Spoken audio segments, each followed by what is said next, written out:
Começa mais uma edição do JR 15 Minutos, o podcast da Record que aprofunda as notícias que mais mexem com a nossa vida.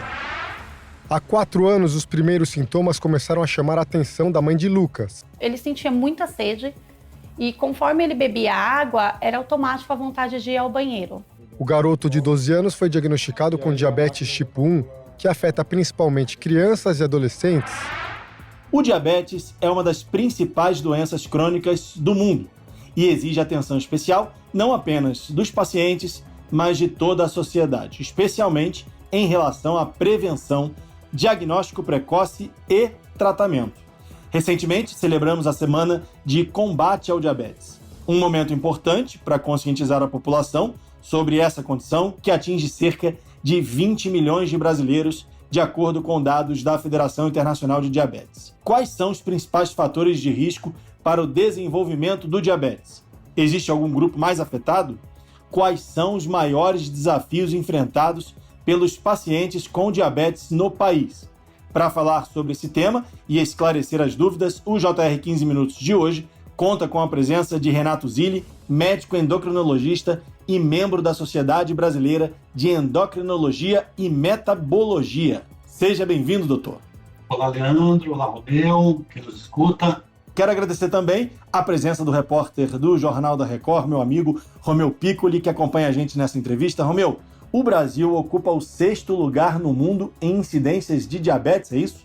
Oi, Leandro. Oi, doutor Renato. É isso. A gente perde apenas para a China, Índia, Paquistão, Estados Unidos e Indonésia. O Brasil é o país com a maior prevalência de diabetes da América Latina. A estimativa é de que 20 milhões de brasileiros tenham a doença. Em 2030, a incidência da doença pode ser maior. Eu tenho uma pergunta aqui para o doutor Renato, que é bem direta. Diabetes mata? Boa pergunta, Romeu. O diabetes, então, é um problema de saúde pública. No Brasil, a gente tem de 6ª a 7ª causa de morte. Então, o diabetes com cuidado, ele pode realmente matar.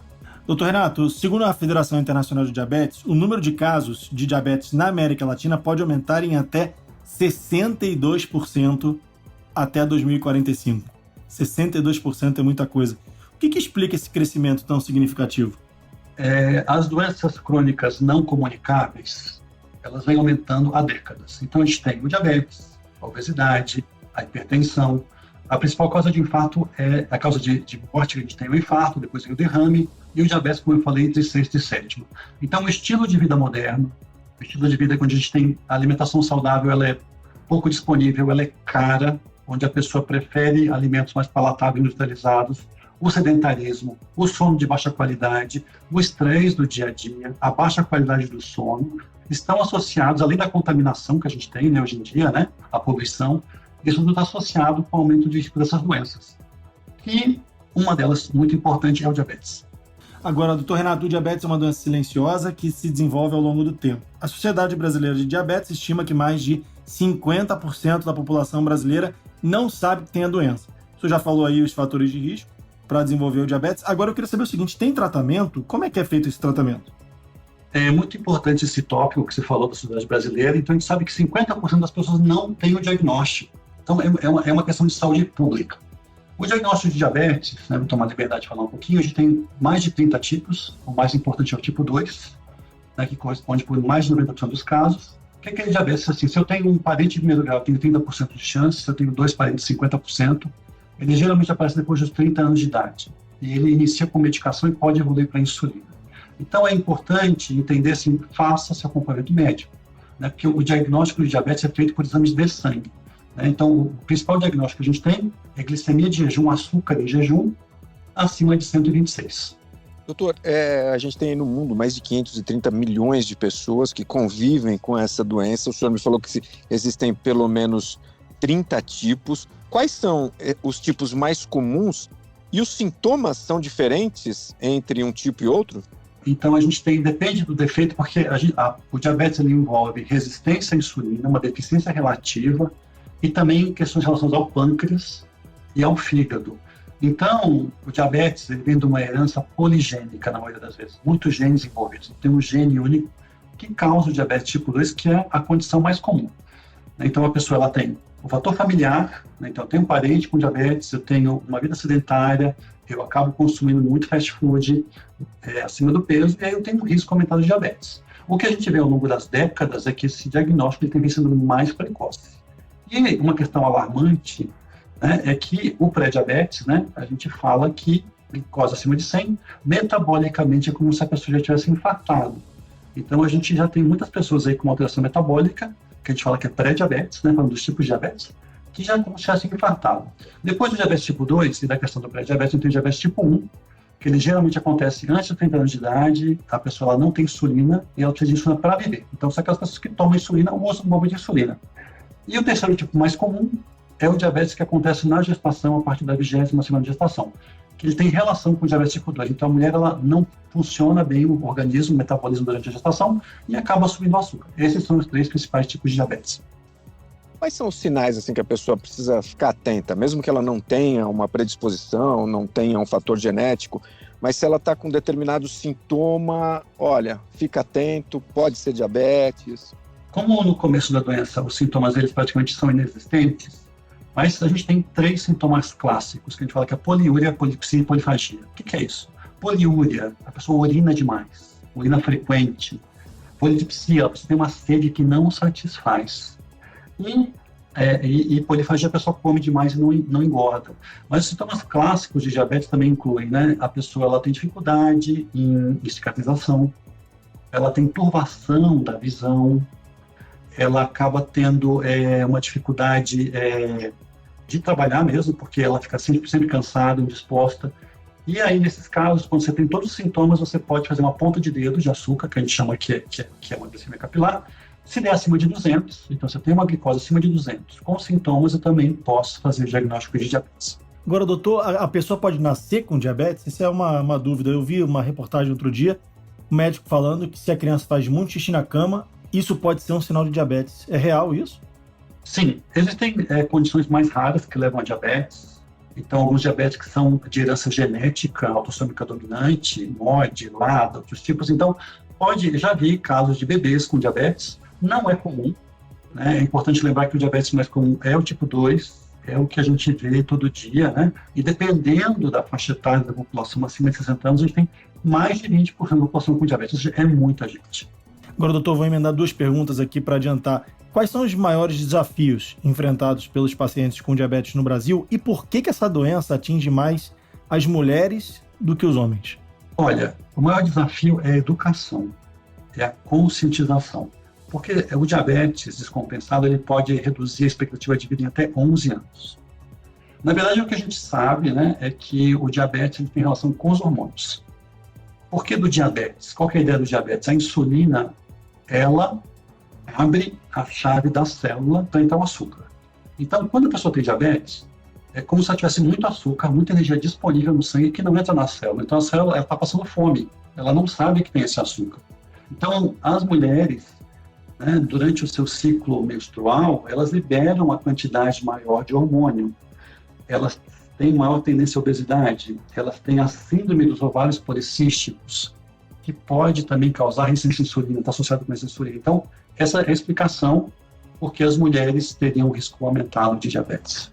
Doutor, de acordo com a pesquisa da Vigitel Brasil 2023, mais de 10% da população brasileira tem diabetes, o que representa um pequeno aumento em relação à anterior de 2021, que estava ali na faixa de 9%.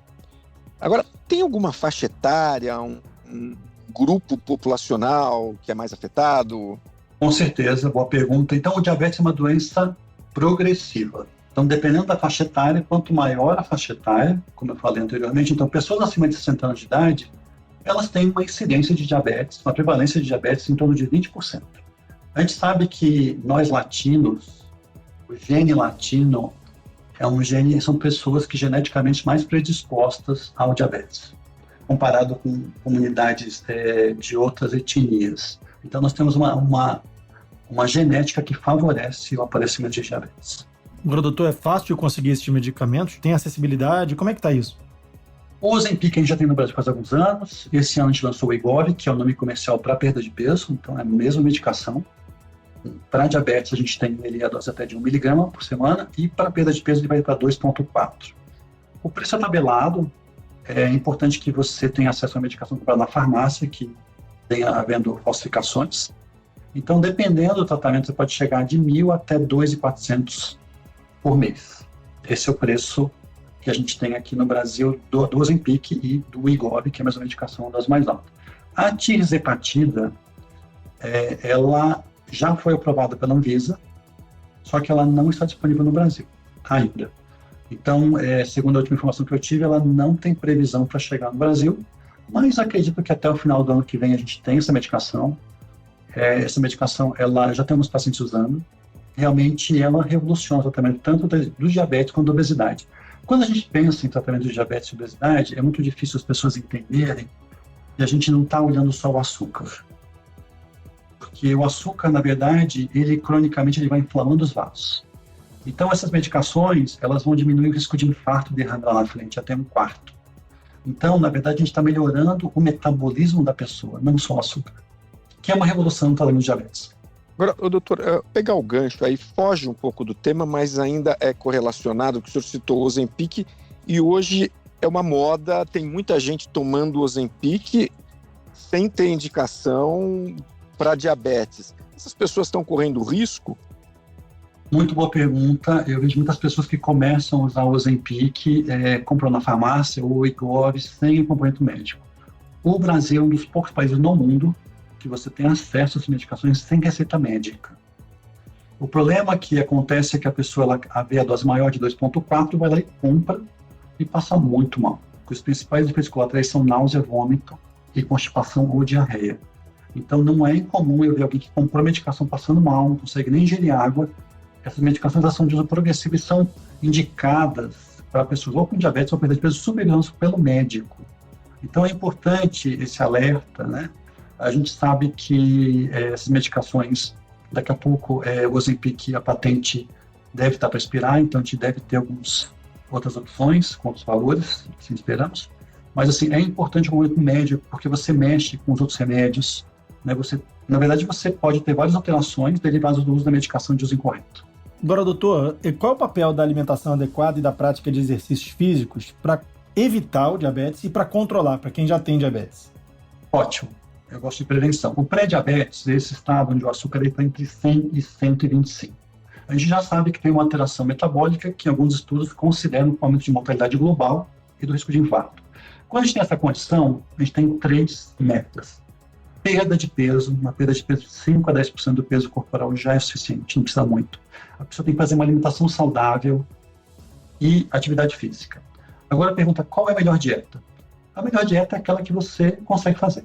Essa é a melhor disparada. Doutor, última pergunta, só para a gente finalizar. Qual é a importância da conscientização da sociedade sobre a gravidade da doença e o apoio aos pacientes? São necessárias medidas públicas para as pessoas entenderem quais são os fatores de risco, para a gente ter uma opção de atividade física, alimentação saudável, para que a pessoa se cuide e entenda que o diabetes ele pode ser prevenível e caso você tenha diabetes, ele pode ser tratável e a sua qualidade de vida pode ser igual a de uma pessoa que não tem diabetes. Muito bem, eu agradeço a participação e os esclarecimentos de Renato Zilli, médico endocrinologista e membro da Sociedade Brasileira de Endocrinologia e Metabologia. Doutor, muito obrigado pela sua participação aqui no JR 15 Minutos. Obrigado, Leandro. Obrigado, Romeu. Obrigado a quem nos escuta. Até uma próxima. A gente que agradece e eu agradeço também a presença do repórter do Jornal da Record, Romeu Piccoli. Valeu, Romeu. Eu que agradeço, é sempre um prazer estar por aqui. Até a próxima. Esse podcast contou com a produção de David Bezerra e dos estagiários Fernando Russo, Isabela Santos e Yasmin Logrado. Sonoplastia de Diego Marcondes. Coordenação de conteúdo, Edivaldo Nunes e Deni Almeida. Direção editorial, Tiago Contreira e vice-presidente de jornalismo, Antônio Guerreiro. Você pode acompanhar o JR 15 Minutos no portal r7.com, nas redes sociais do Jornal da Record e nas principais plataformas de streaming. Eu te aguardo no próximo episódio. Até lá!